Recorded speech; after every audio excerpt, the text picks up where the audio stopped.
about Ramadan during Ramadan. One night I was around my mum's house because that's where I live, and I love my mum.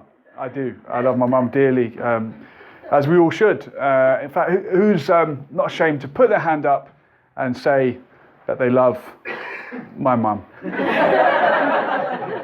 Nobody? Oh, thank you.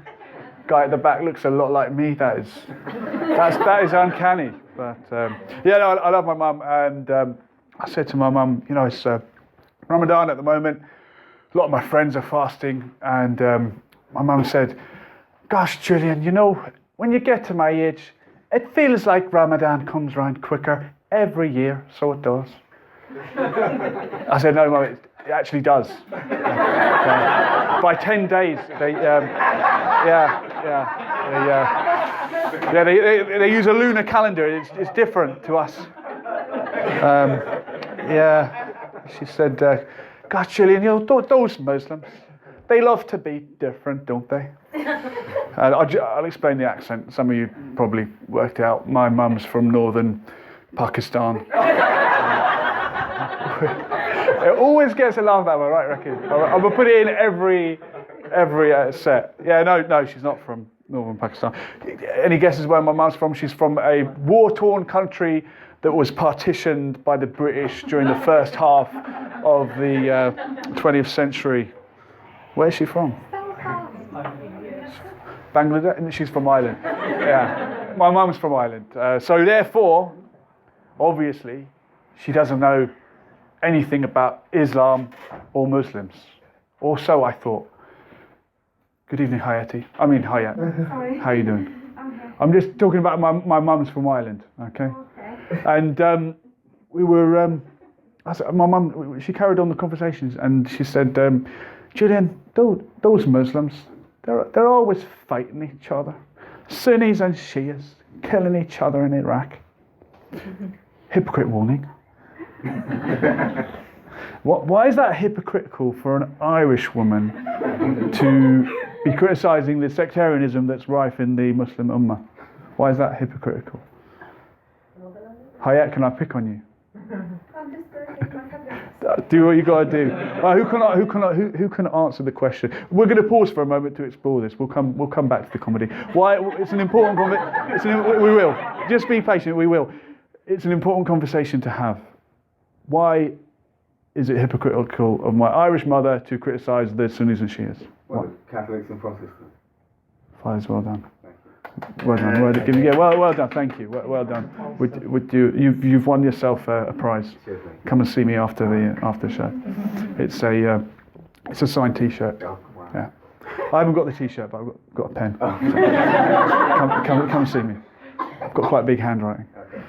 It's difficult to write on a T-shirt. You have to sort of hold it and come and see me after. Yeah, come and see. Anyway, back to comedy now. I said to my mum, just stop, listen to yourself. In Ireland, Catholics and Protestants were killing each other for years. Some of them still are. How can you there's differences between Sunni and Shia as well, and some of them fight. I'm not saying it's a good thing. And my mum said, Julian, that's different. Catholics and Protestants are two different religions. maybe in her eyes. I said, well, there's differences between Sunnis and Shias. And then my mum surprised me. And she said, Julian, are they not all on Tawheed? Do they not all believe La ilaha illallah? I mean, I know there's a few weird differences in fiqh and aqidah, but it's the same. I said, Mum, where you're speaking Arabic. Where did this come from? Have you been going on the internet again? And she got, and I apologise for the language now. She became a little bit offensive. Any complaints, speak to my mum. Good luck with that. She doesn't listen. And I said, Mum, you mustn't. Sunnis and Shias. It's like Ireland and the Catholics and Protestants. And she said, Julian, those Rafidis, they're mushrikeen, they're munafiqeen, they're kuffar, Julian. They're innovating the religion. It's all bid'ah. It's bid'ah. I said, Mum, you've got to stop watching those Dawa Man videos. My worst nightmare had come true. My mum had been radicalised online. Careful, guys, you could have it. Be careful what you let your parents watch on the internet. It can happen to you. I threw her tablet in the bin. I said, you're not going on the internet anymore.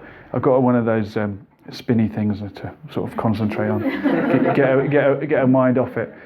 And the last thing that she said on the matter, which was again very offensive, she said, Julian, those Shias, they're even worse than the Yahud. They're worse than the Jews, they are, Julian. And Hayat, let's pause again. Important conversation.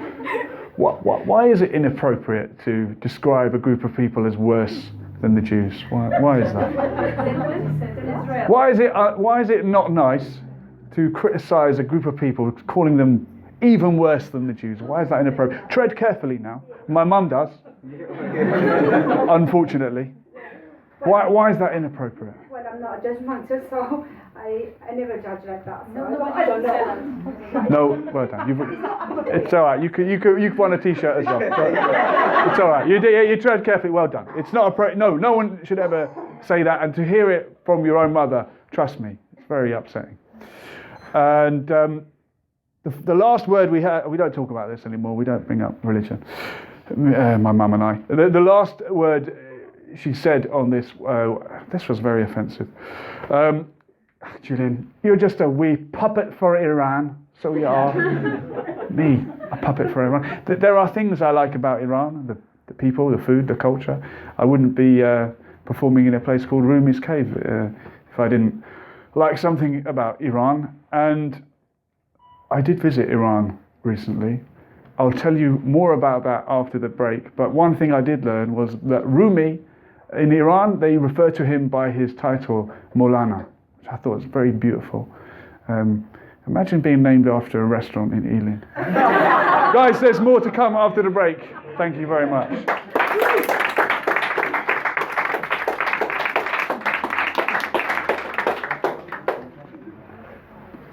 Thank you. Lovely. Thank you. More to come. One more time with Julian. Oh, thank you very much. I'm going to do the same thing again, right? Okay, yes.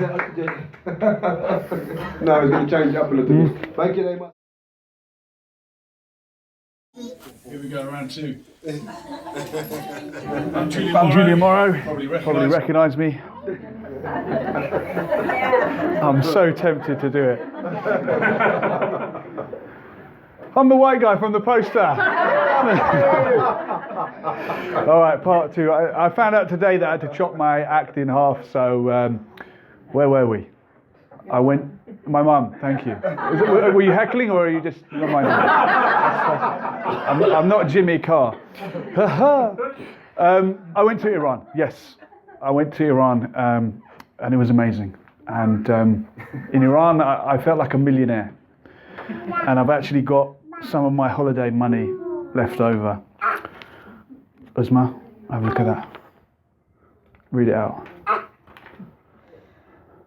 That's 500,000 of something. 500,000, yeah. Have you ever... 500,000 riyals. Have you ever been on a date with a guy with 500,000 in the bank? How about in his pocket? To be honest, the Iranian economy is not doing that well. If we did go on a date, that'd probably be just about enough to buy me dinner. Not you, just me. But I did. I went to Iran, and whenever you go somewhere for the first time, you have all these preconceived ideas of what it's going to be like. And I thought, the Islamic Republic of Iran, everyone's going to be dressed in black and running around shouting death to America. But I was the only one. So, that was embarrassing. And I thought all Iranians were short and fat with a moustache. Have we got any Iranians in tonight? By the looks of it, we have. I know for a fact there's one right here. No, I thought Iranians were all short and fat with a moustache. But I met one lady, and she was quite tall. So there you go. What I've done there is I've implied that she's still fat with a moustache. She wasn't fat though. I've done it again. Yeah. No, in fact, I met a beautiful Iranian woman, Golara. And if you're watching this on YouTube, Golara, you're breaking the law, love. It's very strict censorship in the Islamic Republic. But Golara was amazing. She was funny, attractive. There were lots of things we had in common. She was funny, she was attractive. What I'm doing there, I'm implying that I'm funny and attractive for a joke. But Sam, would you like to be funny or attractive? This is my good friend Sam, by the way. He's a plant in the audience. Would you like to be funny or attractive? I'd love to be. Yeah. Which would you rather? Oh right. I'd rather be funny. I'm already attractive. Oh, good choice. Good choice. Uzma, would you like to be attractive or funny? Well, I'm already attractive, so I'd like to be funny. I think you're both. I think you can be both. But I met this beautiful, funny Iranian woman, Golara, and she showed me around Iran. She showed me the sights, and she fed me the Iranian food. I don't know if anyone's ever had Iranian food before, but it's meat, rice, and a burnt black tomato. That's what it is. If you're laughing, it's because you probably had it. I mean, they give it different names, but whatever you order, that's what you get: meat, rice, and a burnt black tomato. It's actually quite nice. And burnt rice, that's just the best. But yeah, she was showing me around and teaching me about the culture, and I found myself falling for her. You know, I was really attracted to Golara. And I thought, I don't even know, is she married? Is she available? What's the deal? I need to find out if she's single and ready to get a British passport. And so I had to ask the question. So I took her to one side. I said, Golara, what's the deal? Like, are you married? What's going on? Yeah. That's what she said. Yeah. Well, I asked her straight up. I said, look, what's the deal? Are you married? And she paused for a moment. She was deep in thought. And she looked at her watch. She said, no, at the moment, I'm not. That's a joke about temporary marriage, ladies and gentlemen. It's something we don't do over here. Yes, we don't. They have it in Iran. They don't do it over here. Temporary marriage is something. It's a practice exclusive to the Shia Muslims, and England's a mainly Sunni country. Alhamdulillah for that. I shouldn't say that. That's my mum's influence coming through. I'm sorry. Remember earlier I was talking about my mum. I know it's a while ago now. Yeah, no. We mustn't say things like that, must we? My mum. And no, as far as I'm concerned, Sunni, Shia, all the same, all as bad as each other. But, not as bad as the Jews. You mustn't. It's a joke. You mustn't say that. No one says things like that anyway, apart from my mum. But anyway, I was getting to know Golara, and she was showing me around Iran. It was amazing, and she taught me a very, very important lesson in Iranian culture. The most important lesson that you can learn if you go to Iran. She taught me, pay attention to this, because later on there's going to be a callback and you're going to need to understand to set up for a joke. Yeah. She taught me the concept of tarof. Okay, if you're Iranian, you will understand it. If you're not, it may be a word you've never heard of. But where's one of my Iranians? Sam or Dan? Dan, come up on stage and explain to everyone what tarof means. Come on, Dan. Bifam. Sit down, Dan. Sit down. You're meant to politely decline it, Dan. Sit down. Come on, Bifam, please. Please, come on. I want you to come on stage. Come on, Dan. You're damn right. Okay, that, ladies and gentlemen, was a live demo of what this concept of tarof is in Iran. If someone offers you something, even if you really want it, the polite thing to do, I do it at Sam's house very, very often, is to declare, oh, no, mercy, thank you, I'm fine, I've just eaten. And the person offering it, you will say, "Tar off, nakon, don't tar off." Did I say it right, Sam? You did. Oh, thank you. They say, "Don't tar off, please have this." And it'll go back and forth 5 or 6, maybe 7 times, and then you'll snatch the cup of tea out of their hand. Thank God for that. Something I really wanted. Bear that in mind as we go forward now. So my time in Iran was coming to an end, and I realised it's now or never if I'm going to have a chance with Galara. And yet again, I took her to one side. I looked deep into her eyes. I stroked back her long blonde hijab. They have to wear it out there, don't they? It's the law. It's compulsory. I said, so I'm getting emotional, trying to remember the lines. Yeah, I said, look, Galara, I love you, and I want you to come back with me to England. Let's spend the rest of our lives together. I want to get married to you permanently. And hello. What do you think she said, ladies and gentlemen? No. That girl is so polite. She has so much respect for me. Remember what we talked about earlier, the concept. Okay. She politely declined it. What can I say? 5, 6 times to this day, she's still politely declining the outcome of marriage. And obviously, it's a long distance thing now. I mean, I was writing a letter to her earlier on, but I had to stop because I ran out of blood. But hopefully one day she'll see sense and she'll stop being polite. Ladies and gentlemen, I've been doing stand-up comedy. I hope you enjoyed it. Thank you very much. Would you like one more joke? Yeah. You're not very Iranian, are you? If we were in Iran, some of you would have been publicly executed for that.